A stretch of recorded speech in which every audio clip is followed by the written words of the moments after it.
No angel, but you got a halo. When the sun is like this, I really wanna be right here. Hello, আসসালামু আলাইকুম। আমি আপনাদের আকিব এবং আজকের ব্লগটি হচ্ছে আমি সারাদিন ঈদে কী করেছি সেসব বিষয় নিয়ে। তো প্রথমেই সকাল থেকে ঘুম থেকে উঠে আমি নতুন পাঞ্জাবি পরে নিলাম। নতুন পাঞ্জাবি পরার পর আমি আতর লাগিয়ে নিলাম। আতরটা আমার খুবই পছন্দ, কেননা এটা নবীজির খুব পছন্দের ছিলেন। আমাদের নবী হজরত মুহাম্মদ সাল্লাল্লাহু আলাইহি ওয়াসাল্লামের খুব পছন্দের জিনিস ছিল। সেজন্য আমিও আতরটা খুব পছন্দ করি। তো আতর লাগানোর পরে আমি বের হয়ে গেলাম নামাজের উদ্দেশ্যে এবং নামাজের উদ্দেশ্যে বের হয়ে দেখলাম যে মসজিদের সামনে যে সকালে বৃষ্টি হওয়ার কারণে একটু পিরিপিরি বৃষ্টি হওয়ার কারণে মসজিদের সামনে একটু ভিজে রয়েছে।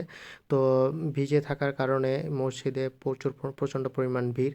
প্রচণ্ড পরিমাণ ভিড়ের পরে পুরো পাঁচতলা ভরে গেছে। আমি উপরে উঠে একটা কোণার উপরে দাঁড়িয়েছিলাম যে যখন মানুষ দাঁড়া হবে তখন একটু জায়গা ফাঁকা হবে এবং সালাদটা আদায় করে নিব।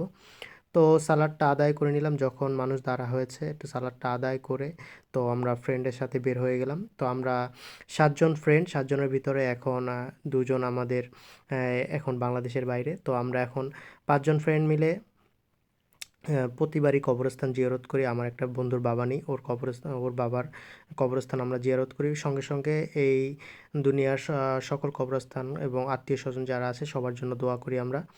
তো আমরা ওর কবরস্থানের জন্য মানে মোহাম্মদপুর ওর কবরস্থান, ওর বাবার কবরস্থান, সেখানে যাওয়ার উদ্দেশ্যে আমরা রওনা হই। তো কবরস্থান জিয়ারত করার পর আমরা চলে আসি সরাসরি জাতীয় সংসদ ভবনের সামনে।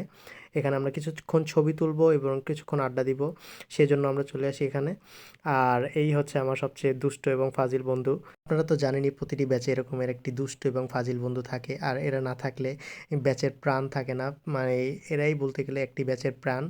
আর এরকমের আপনাদের ভিতরে আপনাদের ব্যাচেও অনেক দুষ্ট বন্ধু আছে যারা সবসময় মানে এক মানে আমাদের বাকি বন্ধুগুলোকে বিরক্ত করে খুব মজা পায় এবং খুব বিনোদন দেয়। আর এরা আমার এই বন্ধুটা শুধু একটা বন্ধুর সাথেই সারাক্ষণ লেগে থাকে। তার সাথে পরে পরিচয় করিয়ে দিব, আপনারা আস্তে আস্তে আমাদের ব্লগে থাকেন। তো অনেক দুষ্টামি ফাইজলামি পরে আমরা বের হয়ে আসলাম। সেই জায়গা থেকে বের হয়ে আমরা রাইডের কিছু ক্লিপ নিলাম, ভিডিও করলাম। তো এই হচ্ছে আমার একটা ফ্রেন্ড। তো সবার শেষে সব ফ্রেন্ডের সাথে আমরা পরিচয় করে দিব। আমার ব্যাচে আমার কয়টা ফ্রেন্ড আছে এবং এদের সাথেই আমার চলাফেরা, ঘোরাফেরা। এরা ব্যতীত আমার কোনো বন্ধু নাই। তো ওদেরও আমরা ব্যতীত কোনো বন্ধু নাই। তো তো আমাদের এই বন্ধু সার্কেলটা হলো একদম পিচ্চিকাল থেকে আমরা একসাথে আছি। ক্লাস 1, 2, 3, 6, 7, 8 এরকম ধরতে পারেন। আমরা তখন থেকেই এরকম আমরা একসাথে চলাফেরা করি। তো আজ আজ আমরা প্রায় ভার্সিটিতে পড়তেছি আর এখন পর্যন্ত আমরা একসাথেই আছি। আশা করি আপনাদের দোয়ায় যদি থাকে তাহলে আমরা চিরকাল থাকার চেষ্টা করব।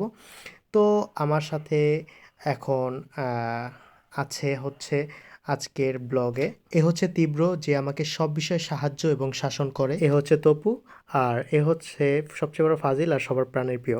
এ হলো আমাদের পিচ্চি বন্ধু নাবিল, যে বাবার একটি আদর্শ সন্তান। আর ইনি হলেন সাব্বির, যে বন্ধুদের এক ডাকে যেখানেই থাকুক চলে আসবে।